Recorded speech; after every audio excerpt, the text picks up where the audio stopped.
Hello students, science class 6 में आज lesson 7 getting to know plants में आज हम पढ़ेंगे टॉपिक लीफ।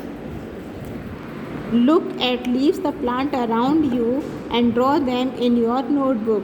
हमें अपने चारों तरफ की प्लांट्स की लीव्स को देखना है और उनको अपनी नोटबुक में ड्रॉ करना है। तो हम इसमें पाएंगे कि ये सारी लीव्स जो हैं साइज़ में, शेप में और कलर में डिफरेंट होती हैं।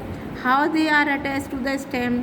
दूसरी चीज़ आती है कि ये अपने स्टेम पर कैसे अटैच होती हैं। इसका भी पैटर्न सब लीव्स का अलग अलग होता है।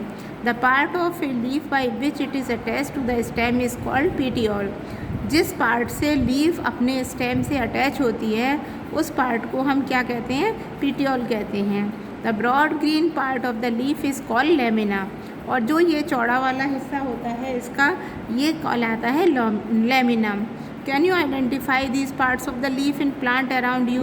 क्या आप पेटियोल और लेमिना को अलग अलग प्लांट्स की लीव्स में पहचान सकते हैं? यस, आप बहुत अच्छे से इसको पहचान सकते हैं क्योंकि पेटियोल जो है वो एक तरह से आप हिंदी में कह सकते हैं वो डंडी होती है जो स्टेम से लीफ जुड़ी होती है। Let us get to know the leaf better by taking its impression. If you thought the leaves cannot shine, here is an activity which will make you think again. अब हम हर leaf में veins का pattern बिल्कुल अलग अलग होता है। इसको पहचानने के लिए हमें एक इम्प्रेशन बनाना होगा।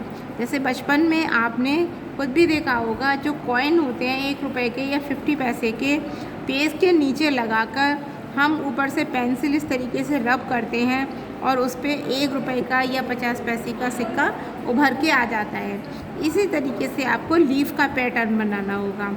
अंदर हम लीफ दबाएंगे और सादा पेपर पे आप ऊपर से इस तरीके से रब करेंगे पेंसिल को तो उस पर एक इम्प्रेशन बन के आ जाएगा और आपको समझ में आ जाएगा कि ये लीफ किसकी है। यही इस एक्टिविटी 3 में बताया गया है। तो अब हम यहाँ देखेंगे, देखिए ये एक पीपल प्लांट की लीफ है। आपने अच्छे से देखा होगा एक बहुत मोटी सी लंबी सी एक नली सी इसमें जाती है। इसे कहते हैं मिडरिव, जो बीच की होती है, ठीक है। जो साइड में होती है इसे कहते हैं वेन्स, VEINS, वेन्स। अब ये देखिए यहाँ पर दूसरे तरीके की लीफ है। ये एक ग्रास फैमिली है, उसका घास का जैसे पौधा होता है उसकी फैमिली का पौधा है। और इसमें देखिए लीफ की जो वेन्स हैं इसमें कोई मिडरिव दिखाई नहीं देती आपको और जो साइड की वेन्स हैं वो भी इसी के पैरेलल सीधी सीधी होती हैं। यानी 2 तरीके का पैटर्न हो गया। एक तो आपका इस तरीके का पैटर्न हो गया जो यहाँ पर पीपल की लीफ में है और दूसरा पैटर्न हो गया आपका जो ग्रास की फैमिली में है। जो पीपल की लीफ में होता है इसे हम कहते हैं रेटिकुलेट वेनेशन। जिस तरीके का ये पैटर्न होता है पैटर्न को कहते हैं वेनेशन।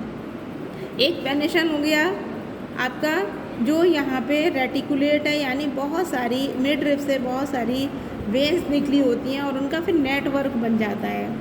दूसरे तरीके का हो गया है ये वाला जो ग्रास फैमिली में लंबी सीधी पत्तियों में होता है।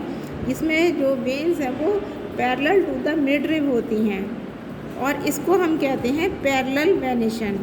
रेटिकुलेट वेनेशन, पैरेलल वेनेशन, ये आपको दोनों अच्छी तरीके से क्लियर हो गए होंगे। अब इसके बाद में हम इसको पढ़ेंगे ट्रांसपिरेशन को। ट्रांसपिरेशन के लिए भी एक्टिविटी 4 दी है जिसमें एक ये चीज़ दी है कि एक हम पौधा लेंगे और पौधे जो है वो गमले में इस तरीके से होगा और उसकी एक तरफ की डंडी कह लो आप, जिसमें थोड़ी सी लीव्स लगी हों, उसे एक पॉलीथीन से थोड़ी सी ढक के बांध देंगे। 2-3 घंटे बाद हम देखेंगे इसमें पॉलीथीन में आपको अंदर मॉइस्चर यानी पानी की भाप दिखाई देगी। यही प्रोसेस इसमें क्या है? ट्रांसपिरेशन का प्रोसेस है जो कि एक तरह से कह सकते हैं कि हमारे भी छोटे छोटे हमारी स्किन में छेद होते हैं, ऐसे ही प्लांट के लीव्स में छेद होते हैं और उनसे पानी लगातार भाप के रूप में उड़ता रहता है। इसी प्रोसेस को हम ट्रांसपिरेशन कहते हैं। तो हमने आपको 2 चीज़ें पढ़ाई, एक तो लीफ वेनेशन और दूसरा ट्रांसपिरेशन। तो उम्मीद है आपको ये समझ में आ गया होगा। नेक्स्ट वीडियो में हम नेक्स्ट पार्ट पढ़ेंगे।